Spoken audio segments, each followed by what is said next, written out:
नमस्कार, मैं उमेंद्र राजपूत और आप देख रहे हैं देश का दर्पण। आज मैं आपको एक विकलांग महिला से परिचय कराता हूँ। ब्राह्मण परिवार में जन्मी रैना भारद्वाज, जिन्होंने पीएचडी कर रखा है और गरीब अनाथ बेसहारा बच्चों को उनके घर पर जाकर फ्री में पढ़ाती हैं।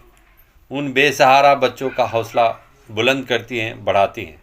विकलांग होते हुए भी समाज को अच्छी शिक्षा देने का कार्य कर रही हैं। रैना भारद्वाज 8 वर्षों से भाजपा से जुड़ी हुई हैं और राजस्थान में यह एकमात्र महिला है जो अनाथ बच्चों को विकलांग होते हुए भी घर जा जाकर पढ़ाती हैं, झुग्गी झोपड़ी में बच्चों को पढ़ाने का कार्य करती हैं। तो आइए मिलते हैं रैना भारद्वाज से।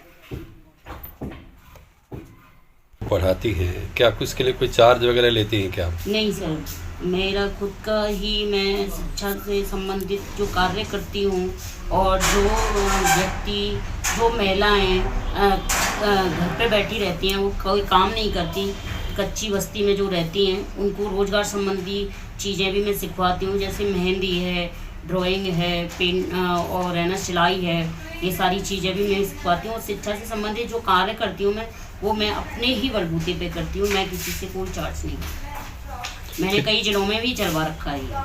कई जिलों में आपके बच्चों को पढ़ाती हैं आप? कैसे क्या? हाँ, नहीं, मेरे से जो जुड़े हुए लोग हैं उनको अच्छा लगता है मेरा काम देखकर, तो वो कहते हैं कि आपका जो वर्क है, काम कर रहे हैं, वो हमें भी बताएं। तो फिर मैं उनको उस जिले में जो यहाँ वो रहते हैं उनसे कहती हूँ कि आप भी शिक्षा से संबंधित कार्य चलाएं। जैसे मेरी सोच ये है कि एक दिन दान देने से क्या होगा किसी का, इससे अच्छा है हम किसी को ऐसा दान दें हम कि जो उसके फ्यूचर में काम आ सके।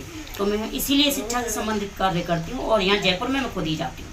कितने वर्षों से आप ये काम कर रहे हैं? मुझे लगभग 8-10 साल हो गए ये काम करते करते हुए। मैं MA MEd PhD हूँ खुद, मेरी जो शिक्षा है। और लेकिन मुझे सामाजिक कार्य करना बहुत ही ज़्यादा पसंद है। जैसे कि मैं शुरू से ही मेरे इसी तरफ रुझान है और मैं समर्पित भाव से कार्य करना चाहती हूँ। जैसे मैंने कई बार ब्लड डोनेट समथिंग 8-10 बार मैंने खुद ने ब्लड दिया है, ब्लड कैंप लगवाती हूँ। मैं सक्षम संस्था से जुड़ी हुई हूँ जो कि RSS का एक छोटा भाग है, तो उसमें के माध्यम से मैंने नेत्रदान भी किया है। और शिक्षा से संबंधित वर्क तो मैं खुद करती ही हूँ। तो पार्टी से आपको जुड़ने का क्या मतलब मकसद रहा? जब आप समाज सेवा कर रही हैं, हमने देखा है बहुत जगह आपको पढ़ाते हुए देखा है, बच्चों को बेसहारा और गरीब बच्चों को पढ़ाते हुए फ्री में। तो कैसे आपको राजनीति में आने की कहाँ जरूरत पड़ गई आपको? राजनीति में आने की इसलिए ज़रूरत पड़ी सर, क्योंकि है ना बिना मंच के कोई भी चीज़ मतलब सुनता नहीं है व्यक्ति, है ना। तो मैं चाहती हूँ कि राजनीति के माध्यम से, और क्या है कि मैं मोदी जी के, हमारे आदरणीय सम्मानीय मोदी जी के कई उनसे मैं प्रभावित हूँ। जैसे हमारी जो पार्टी है उसका स्लोगन है कि अंतिम पंक्ति में खड़े हुए व्यक्ति को भी वो आगे लाते हैं। तो मैं उसी अंतिम पंक्ति में खड़ी हुई हूँ।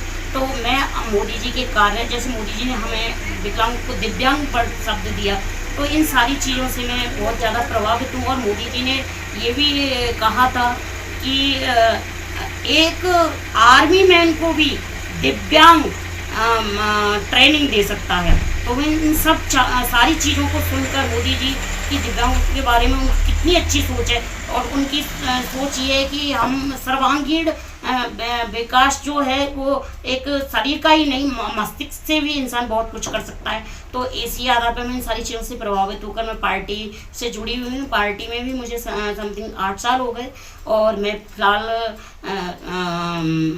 युवा मोर्चा में हूँ, सह संयोजक हूँ।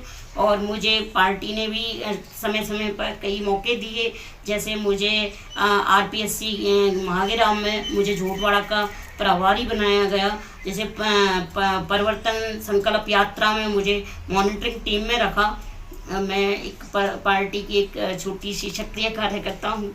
और मैं अपनी हमारे मोदी जी के जो शब्द हैं, सबका साथ, सबका विकास, सबका विश्वास, सबका प्रयास, इन सारी चीज़ों से प्रभावित होकर मैं अपनी पार्टी को समर्पित भाव से कार्य करना चाहती हूँ। आप विकलांग महिला है और मेरे को लगता है कि राजस्थान में शायद एक ही या दो कोई हो कि आप तरह की महिला, तो क्या आपको लगता है कि आपका भी कोई चांस है, मिलेगा फ्यूचर में? आपको लगता है कि मिल सकता है? हाँ, मैं देखो प्रयास सभी करते हैं और प्रयास करने भी चाहिए। और मैं एक मात्र दिव्यांग हूँ जो भाजपा से प्रयासरत हूँ। और मैंने अपनी सभी प्रदेश में ये सारी चीज़ें अपनी बातें रखी हैं। और अब वो ये पार्टी की मर्जी है, जो मुझे आदेश देगी मैं वही करूँगी। मैं पार्टी से जुड़ी हुई हूँ और जो मुझे आदेश मिलेगा मैं वही करूँगी। अगर ऐसा आपको बीजेपी की तरफ से ऐसा आपको चांस मिलता है तो आप क्या चाहेंगे, क्या करना चाहेंगे समाज के लिए? क्या आपका मोटो है? मैं समाज को देखो, मेरी सबसे पहले तो यही भगवान से प्रार्थना है कि ये कांग्रेस मुक्त राजस्थान बनना चाहिए। कि जैसा कि आप देख रहे हैं कि अभी अभी प्रियंका गांधी जी राजस्थान आ गई है ना। इससे वो कहती है कि मैं लड़की हूँ, लड़ सकती हूँ, क्यों इससे पहले क्यों नहीं लड़ पाई? क्योंकि राजस्थान में कितने अपराध बढ़ रहे हैं। क्या राजस्थान में जो महिलाएं थीं, उनके साथ अन्याय हो रहा था, उनके साथ दिनों दिन अपराध बढ़ रहे थे, तब प्रियंका गांधी जी को ध्यान नहीं आया। अब चुनाव आते ही उनको ये सब कुछ ध्यान आ गया। तो ऐसे अपराधों से राजस्थान को मुक्त करने में मैं अपना सहयोग देना चाहती हूँ।